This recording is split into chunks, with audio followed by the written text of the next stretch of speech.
मी जेव्हा माझा पहिला इंटरव्ह्यू दिला होता, तेव्हा मला प्रश्न विचारला गेला होता, की महाराष्ट्रामध्ये एका दिवसाला किती झंडू बॉम्ब विकले जात असतील? आणि नंतर दुसऱ्या कंपन्यांमध्ये मी इंटरव्ह्यू देत गेलो, तर सेम प्रकारचे प्रश्न विचारण्यात आले, की महाराष्ट्रामध्ये किती रेड कलरच्या स्विफ्ट कार असतील? तुझ्या गावामध्ये राहतो, त्या गावामध्ये एका दिवसाला किती पार्लेजी बिस्किटचे पुडे विकले जात असतील? अशा प्रकारचे क्वेश्चन विचारण्यात गेले आणि ह्या क्वेश्चन्सला म्हणतात गेस इस्टिमेशन, अंदाज बांधणे. तर बिझनेसमध्ये हे खूप वापरलं जातं. बिझनेस सुरू करण्याच्या अगोदर, बिझनेस सुरू केल्यानंतर, दर दिवसाला, दर महिन्याला, दर वर्षाला. तर ही गेस एस्टिमेशन किंवा अंदाज बांधणे ही कन्सेप्ट वारंवार वापरली जाते. छोटा बिझनेस असो किंवा मोठा बिझनेस असो किंवा मल्टीनॅशनल कंपनीज असो, त्यांच्याकरता अंदाज बांधणे ही खूप इम्पॉर्टंट आहे. बिझनेसचा प्रत्येक निर्णयाच्या मागे गेस केलं असतं आणि त्या गेसच्या बेसिसवर निर्णय घेतले जातात. आपण एक जर का साधं सिंपल उदाहरण जर का घेतलं, आपल्याला बस स्टँडच्या समोर जर का चहाचं दुकान पण टाकायचं असेल, तर आपण गेस करतो की दिवसाला किती गिराईक येतील आपल्या चहाच्या दुकानावर.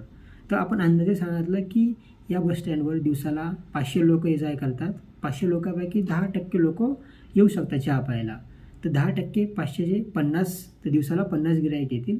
आणि जर का आपण एक चहा 10 रुपयाला ठेवली, तर 50 गुणिले 10 500, तर आपल्याला दिवसाला 500 रुपयाचा इकरा होईल. तर हा एक अंदाज झाला, गेस एस्टिमेट झाला, की दिवसाला आपण 500 रुपयाचा चहा विकू शकतो जर का आपण इथं दुकान टाकलं तर. ते एक एक छोटंसं एक्झाम्पल. तशा प्रकारे खूप मोठे एस्टिमेट केले जातात, अंदाज लावले जातात. जसं की मी तुम्हाला मला प्रश्न विचारला होता त्यांनी सुरुवातीलाच, की महाराष्ट्रामध्ये एका दिवसाला किती झंडू बॉम्ब विकले जात असेल.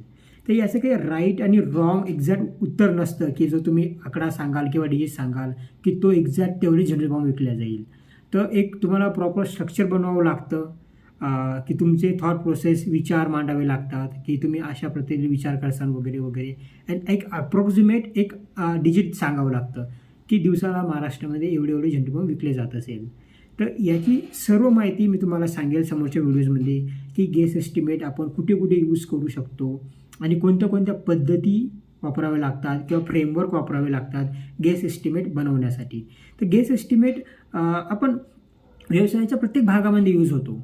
किती खर्च लागेल आपल्याला, किती मॅनपॉवर लागेल, किती टाईम लागेल, किती स्टॉक ठेवावा लागेल, दिवसाला किती कस्टमर येतील, हा जो आपण स्टॉक भरलेला आहे की तो किती दिवसांमध्ये संपेल. तर सर्व गोष्टीचा आपण अंदाज लावतो.